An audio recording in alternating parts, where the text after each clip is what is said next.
Jai Hind students, welcome all of you in English online class.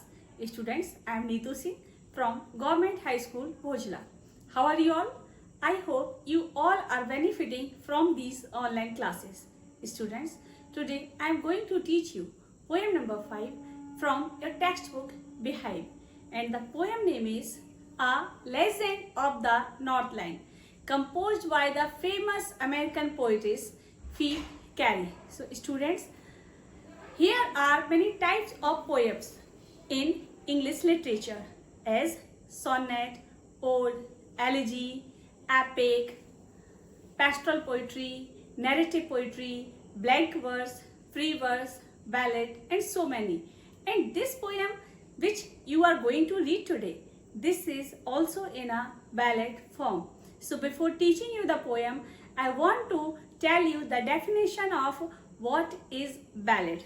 So here is the definition of ballad. Ballad, about the ballad. This poem, A Legend of the Northland, is in a ballad form. Ballad means a long song or poem. It narrates a story in short stanzas. Also, in a ballad, all the stanzas contain 4 lines, and in total, it has 16 stanzas that tell us a story. They are part of the folk culture or popular culture that orally passed from one generation to another. So, students, before reading the poem, just have a look at the summary or the central idea of the poem. This poem narrates means tells or describes a legend of an old lady. Legend means an old popular story that may or may not be true. So this is an old story. This is a story of an old lady who angered Saint Peter. Saint means a very good or religious person who is given special respect after death by the Christian church. So here the saint name is Saint Peter because of her greed. She lived in Northland in a cottage. The old lady, she lived in the Northland in a cottage. Once Saint Peter reached her door, it means her house, and asked the lady to give him a piece of cake because he was hungry. But the because the lady was baking the cake at that time, but she was so selfish and greedy, and she did not give him even a piece of cake. This angered Saint Peter a lot, and he cursed her and transformed me, changed her into a woodpecker. Students, woodpecker is a type of bird which found extreme in polar region. So what happened with Saint Peter and why he cursed that lady? Just find out after reading the poem A Legend of the Northland. Stanza 1. Away, away in the Northland, where the hours of the day are few and the nights are so long in winter that they cannot sleep them through. Away, away in the Northland. Northland means a place located in the far north of Europe. It is an area near the North Pole. So the poetess says, away, away in the Northland. It means very far away, near the North Pole, where the hours of the day are few. Hours of the day means the daylight hours. The daylights are very few. It means the day timing is very short, and the nights are so long in winter that they cannot sleep them through. And the night duration is very long, especially in winter season, that they cannot.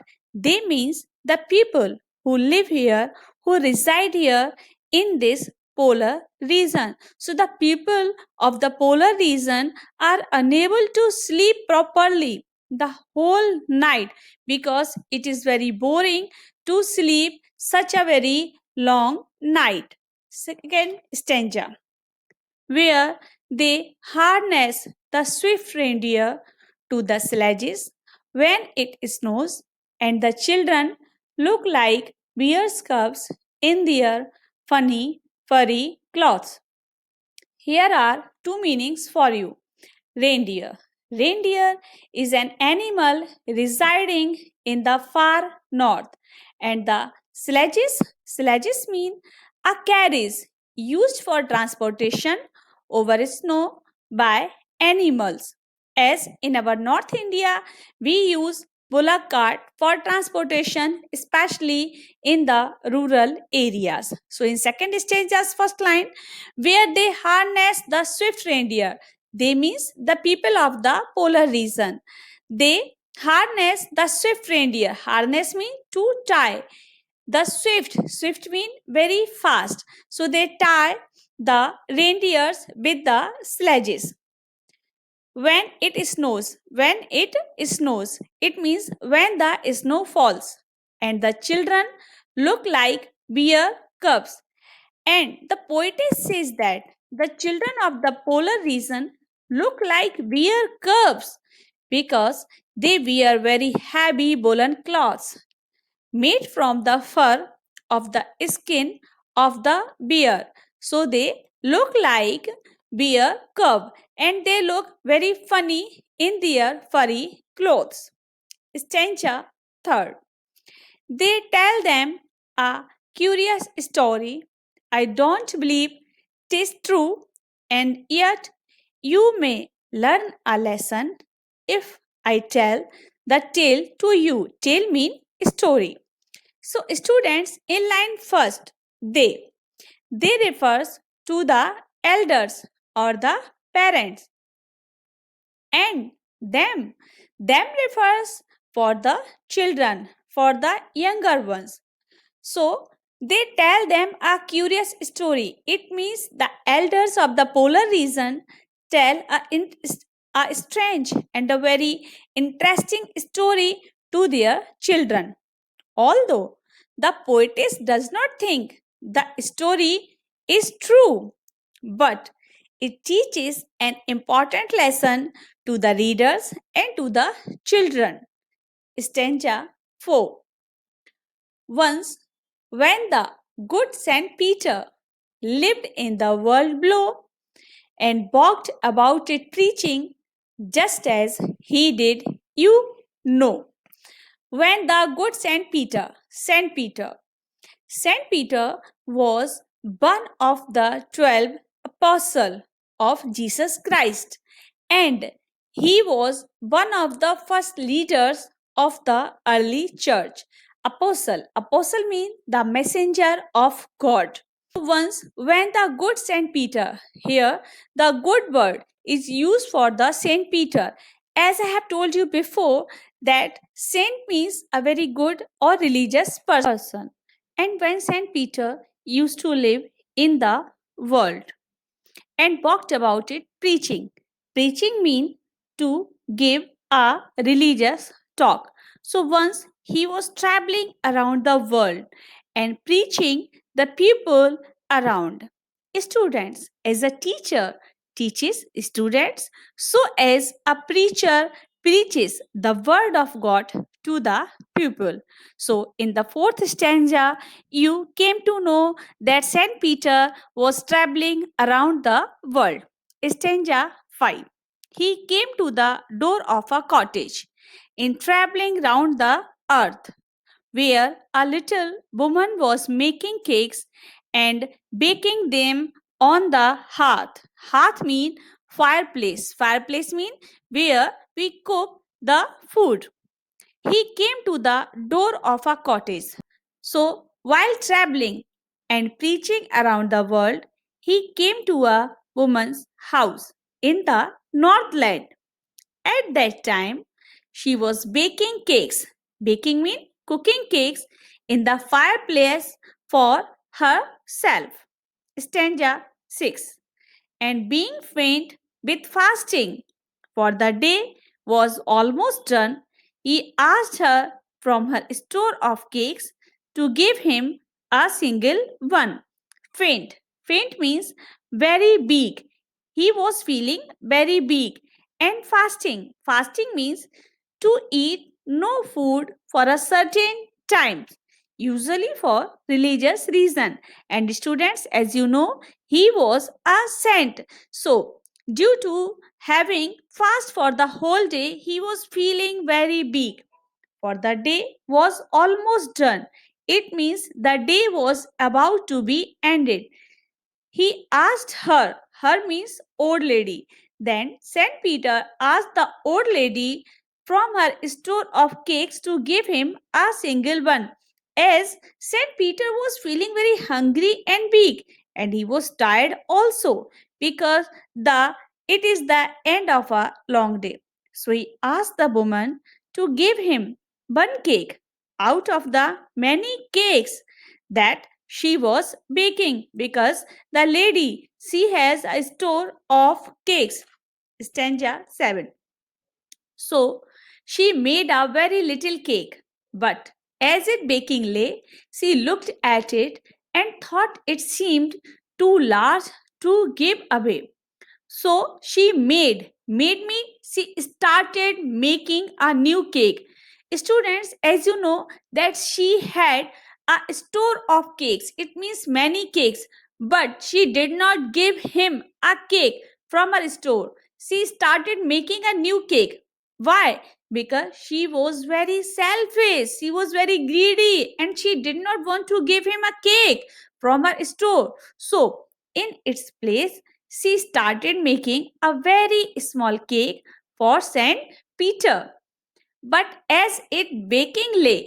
but as it baking lay, she looked at it and thought it seemed too large to give away. She did not want to give share her things because she was very greedy. And students, when she put the cake for baking, she looked she looked at the cake and thought this cake was too big to be given to someone as free. It means St. Peter was demanding a cake to eat, but she did not give him any cake from her store. In spite of it, she started making a new cake, and when she cooked the cake, when she baked the cake, she found that the cake was too big to give away. Stanza 8. Therefore, she needed another, and still a smaller one, but it looked, when she turned it over, as large as the first had done. Here, the meaning needed. Needed means to press and squeeze a mixture of flour and water with hands, means gutna. Therefore, she needed another. As you have read before, that the lady, she prepared a cake for Saint Peter, but she did not give that cake to Saint Peter. Now she started making another cake, and still a smaller one. Smaller one means now she has started making a smaller cake. What it looked when she turned it over. But when the greedy lady, selfish lady looked at that cake, she again felt that it was as big as the first one. This one cake is also similar as the before one. So again, she was not ready to give this smaller cake to Saint Peter. Again, she did not give. Stanza 9. Then she took a tiny scrap of dough and rolled it flat and baked it thin as a wafer, but she couldn't part with that. Then she took a tiny scrap. Scrap mean very small piece, and dough mean the mixture of the cake. So then she took a tiny scrap of dough. Then the greedy lady, the third time, she took a very small amount of dough, the cake mixture, and rolled it. The two times, the poetess used this word two times for showing that she rolled the cake very thin as a wafer. Now, her cake was as flat, as thin as a wafer. She baked it. She baked the cake third time, but she was so greedy that she could not give that cake to Saint Peter. Yes, students, the third time also she did not give the cake to Saint Peter. Stanza 10. For she said, my cakes that seem too small when I eat of them myself are yet too large to give away. So she put them on the shelf. Now the greedy woman said that when she ate the cakes herself, she felt that they were very small. But if she had to give them to someone for free, they become very large, too big. So finally, she did not give a single piece of cake to St. Peter. Students, as you know, that St. Peter was feeling very hungry and he was feeling very big and he demanded a cake, only a cake from her store. But the selfish lady, the greedy lady, she did not give even a single piece of cake to St. Peter, and she kept all the three cakes on her kitchen shelf in her store, and she did not give anything to eat to Saint Peter. It's a matter of shameful. Oh, stanza 11. Then good Saint Peter grew angry, for he was hungry and faint, and surely such a woman was enough to provoke a saint. Provoke. Provoke means cause to get angry. Now, students, as you have read, that Saint Peter was a preacher and he was preaching the word of God to the people around. So, he became very hungry and he was feeling very big. And it is not easy to anger a saint, but that selfish lady, that greedy lady, made, made him angry. The behavior of the greedy woman angered St. Peter badly, and he became very angry by the behavior of that selfish lady. Stanza 12. And he said, "You are far too selfish to dwell in a human form, to have both food and shelter and fire to keep you warm." Here, a meaning dwell. Dwell means to live. So, students, in stanza 12, the behavior of the greedy woman angered St. Peter. He became very irritated by her nature, by her miser nature. So, he cursed the woman and said that she was very selfish and she did not deserve. He said, "You did not deserve to live like a human being, and she did not deserve to have comforts like a house to live in, good food to eat, and fire to keep warm." In our Hindu culture, in our Indian culture, it is said that Atithi Devo Bhava. But here, she did not respect her guest and she made him angry. So he became, St. Peter became very angry and he cursed her. Stanza 13.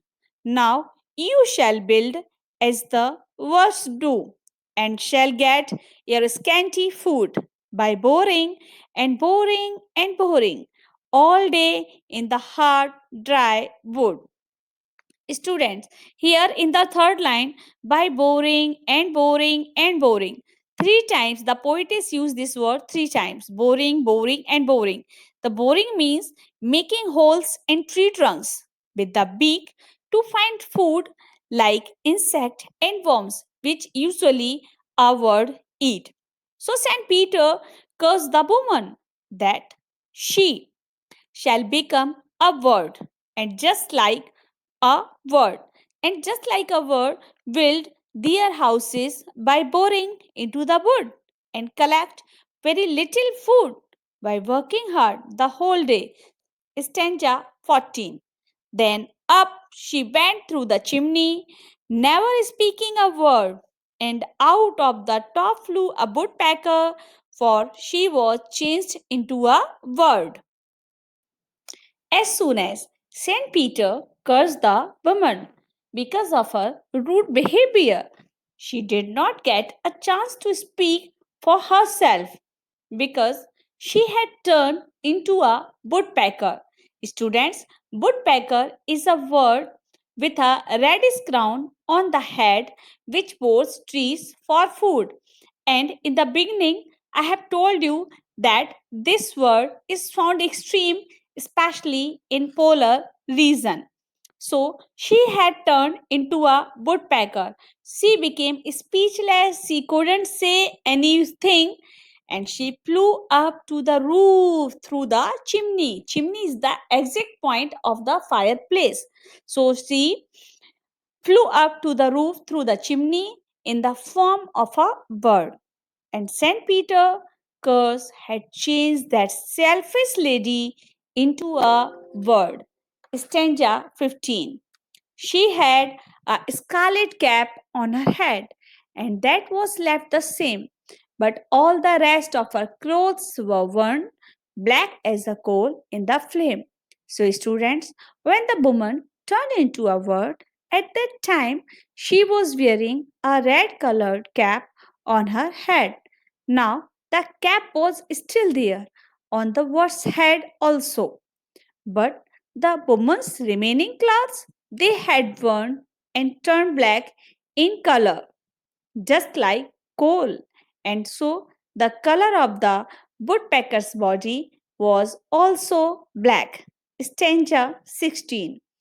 And every country schoolboy, country means village, and every country schoolboy has seen her in the wood where she lives in the trees till this very day, boring and boring for food. In the second line, wood. Wood means jungle, forest. So, the poetess says that people who live in the villages, even the small children who go to school, the school boy, the school going children, had seen this woodpecker.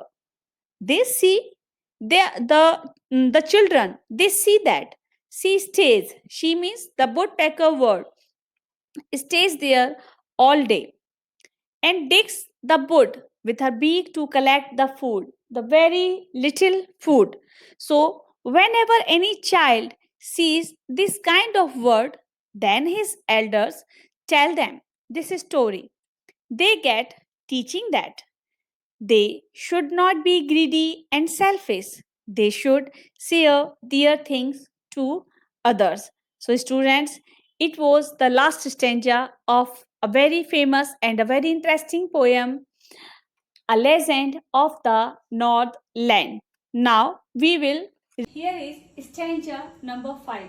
He came to the door of a cottage in traveling round the earth where a little woman was making cakes and baking them on the hearth. Baking means cooking, hearth means fireplace.